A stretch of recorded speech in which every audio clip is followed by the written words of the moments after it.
ពុកម្ដាយគឺមានគុណខ្លាំងបំផុតទោះបីកូនយើងកូនរបស់គាត់អាយុប៉ុណ្ណាក៏ដោយកូនរបស់គាត់ធ្វើការងារប៉ុណ្ណាក៏ដោយតែនៅក្នុងចិត្តរបស់ពួកគាត់កូនរបស់គាត់នៅតែជាកូនតូចដែលគាត់ត្រូវតែយកចិត្តទុកដាក់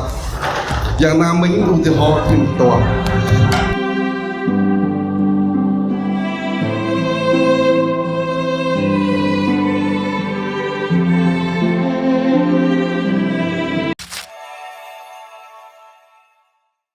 បាទ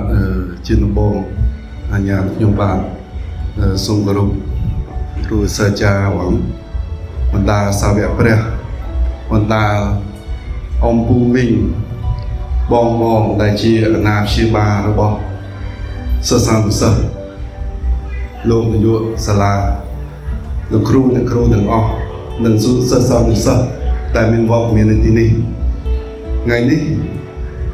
គឺថាជាថ្ងៃដែលល្អមួយសម្រាប់ព្រះវិហារជីទើរបស់យើងនៅសាខាក្រុងតាខ្មៅបងប្អូនទាំងអស់គ្នាបានឃើញហើយតាំងពីចាប់ផ្ដើមរហូតមកដល់បើថាទីបញ្ចប់នេះគឺអ្វីដែលព្រះវិហារបានរៀបចំឡើងគឺចង់បង្ហាញឲ្យសិស្សានុសិស្សបានចេះដឹងគុណចំពោះអ្នកមានគុណ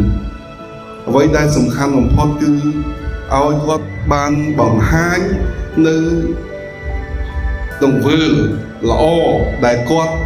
អាចមានបងប្អូនយើងសិស្សានុសិស្សខ្លះមិនដែលធ្លាប់ធ្វើតែថ្ងៃនេះគាត់បានបង្ហាញចេញមកគឺការលុតជង្គង់សុំខមាលាទោសចំពោះអ្នកមានគុណរបស់គាត់អ្វីដែលរៀបចំឡើងនេះគោលបំណងតែមួយប៉ុណ្ណោះគឺចង់ឲ្យកូនដែលជាសិស្សានុសិស្សទាំងអស់គោរពស្រឡាញ់អ្នកមានគុណរបស់ខ្លួនឯងពីព្រោះដូចគេបានលើកថាយើងធ្វើល្អគ្រប់យ៉ាងយើងធ្វើល្អច្រើនមុខយ៉ាងណាក៏ដោយតែការធ្វើល្អចំពោះអ្នកមានគុណការកតញ្ញូចំពោះអ្នកមានគុណនេះគឺជាការដែលសាងអំពើល្អជាងគេបំផុតនេះបានជាព្រះវិហាររបស់យើងនឹងគឺប្រពៃជារៀងរាល់ឆ្នាំចង់ក្រើនរំលឹកដល់បងប្អូនសិស្សានុសិស្សឲ្យស្គាល់ខុសស្គាល់ត្រូវឲ្យចេះស្គាល់ពីទង្វើល្អទង្វើអាក្រក់ដូចជាការបង្ហាញទាំងនៅក្នុងបីថាការសម្ដែងរបស់បងប្អូនខ្ញុំមើលហើយគឺខ្ញុំអារម្មណ៍របស់ខ្ញុំក៏បីថាឈួលក្នុងអារម្មណ៍ដូចគ្នាបើថាមើលខ្ញុំពងនិយាយនេះក៏អារម្មណ៍របស់ខ្ញុំក៏ឈួលដែរអត់តែពេលលើកឡើងថាតាក់ទងនឹងគុណរបស់ឪពុកម្ដាយគឺខ្ញុំតែងតែឈួលពីព្រោះក្នុងរឿងលើកអត់ខុសទេឪពុកម្ដាយគឺមានទួនខ្លាំងបំផុតទោះបីកូនយើងកូនរបស់គាត់អាយុប៉ុណ្ណាក៏ដោយកូនរបស់គាត់ធ្វើការងារប៉ុណ្ណាក៏ដោយតែនៅក្នុងចិត្តរបស់ពួកគាត់កូនរបស់គាត់នៅតែជាកូនតូចដែលគាត់ត្រូវតែយកចិត្តទុកដាក់យ៉ាងណាមិញឧទាហរណ៍ខ្ញុំផ្ទាល់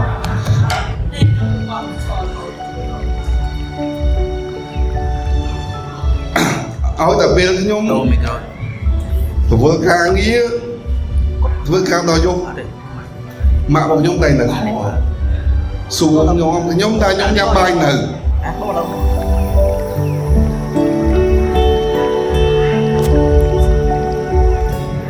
គាត់ខ្លាចខ្ញុំនឹងរវល់ការងារខ្លាំងពេកហើយអត់ញ៉ាំបាយគាត់បារម្ភពីសុខភាពរបស់ខ្ញុំនេះគឺជាទឹកចិត្តរបស់អ្នកមានគុណដែលគាត់តែងតែ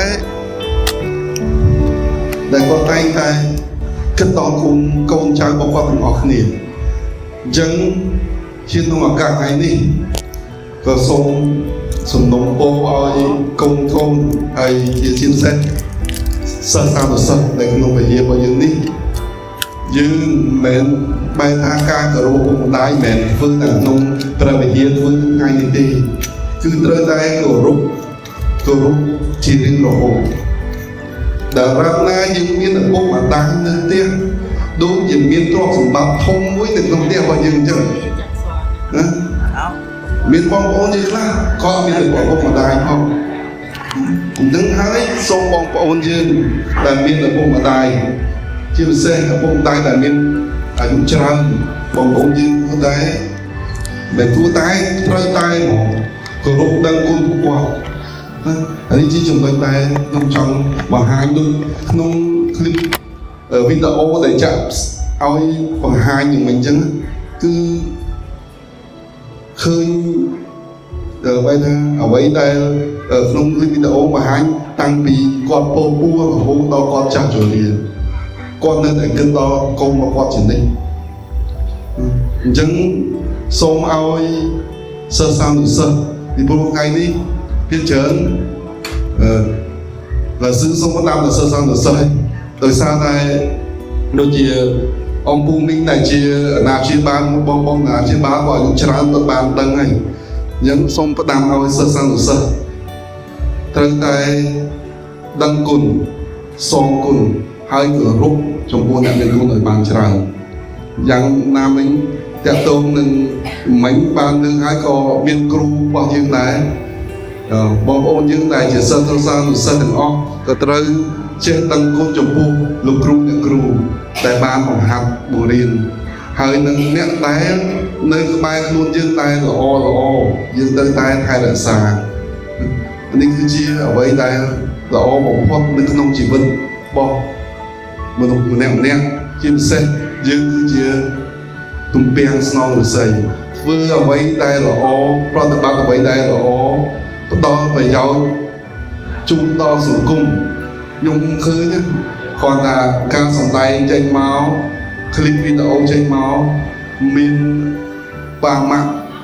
ជាច្រើនតែគាត់បែរថាអាចនឹងមានការឆ្លងកាត់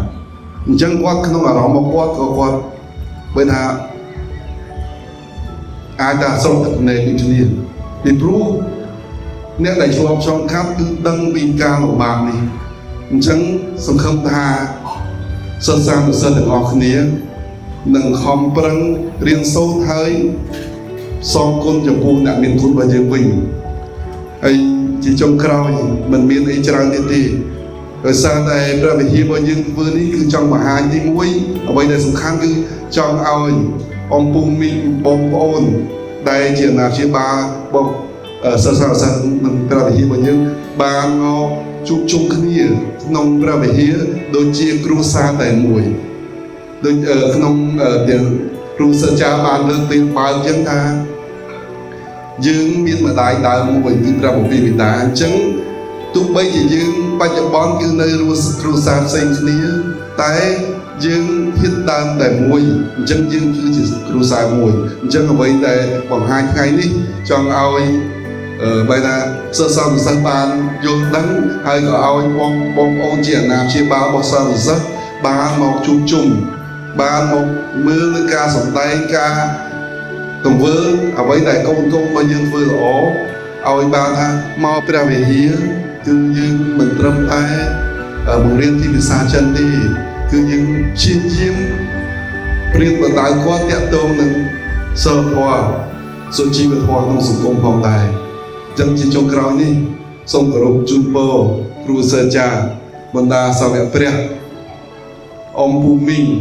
បងប្អូនដែលជាអាណាព្យាបាលរបស់សិស្សសានុសិស្សលោកគ្រូអ្នកគ្រូដែលបានខំបង្ហាត់បង្រៀនដល់សិស្សសានុសិស្សយកចិត្តទុកដាក់ធ្វើម៉េចចង់ឲ្យសិស្សសានុសិស្សបានល្អហើយក៏សូមអរគុណចំពោះការរៀបចំកម្មវិធីដ៏ល្អមួយនេះដែរដោយសារតែរៀបចំនេះគឺដូចជាការបង្កើតคลิปវីដេអូនេះយើងព្យាយាមធ្វើតែខ្លួនឯងគឺមានការចង្អុលបង្ហាញពីគ្រូសិស្សចាហើយនៅតែរៀបចំនោះគឺលោកឡាយនាលីគាត់ព្យាយាមរៀបចំคลิปនឹងចេញមកហើយព្យាយាមធ្វើដើម្បីធ្វើម៉េចឲ្យចង់បង្ហាញថានេះអ្វីដែលព្រះវិហារធ្វើចេញមកនេះចង់បង្ហាញឲ្យទៅបងដែលជាអាណាព្យាបាលហើយនឹងសិស្សបានឃើញថាចាប់ពី ដើរមករហូតចាប់ពីគាត់មុននឹងគាត់ចាប់អំណើតរហូតដល់ឪពុកម្ដាយគាត់ចាស់នេះតើឆ្លងកាត់អីខ្លះអានេះគឺជាការចង់បង្ហាញរបស់ព្រះវិហារយើងទៅកាន់បងប្អូនទាំងអស់គ្នាដែលមកចូលរួមថ្ងៃនេះហើយក៏អ្វីដែលសំខាន់មួយទៀតសង្ឃឹមថានៅឆ្នាំក្រោយបងដែលអញ្ជើញមកថ្ងៃនេះនឹងអមភូមិដែលអញ្ជើញមកថ្ងៃនេះនឹងអញ្ជើញមកឆ្នាំក្រោយទៀតហើយនឹងអាចមានអាណាព្យាបាលដែលមិនបានមកចូលរួមថ្ងៃនេះនឹងអាចមកចូលរួមនៅឆ្នាំក្រោយទៀតពីព្រោះយើងលើកគុណមេដាបេដាយើងមួយឆ្នាំយើងបានថាបែបកម្មវិធីនេះមិនតាមម្ដងទេអញ្ចឹងគឺមិនមានអីទេអញ្ចឹងសូមថ្លែងអំណរគុណហើយសូមបិទកម្មវិធីសូមអរគុណច្រើន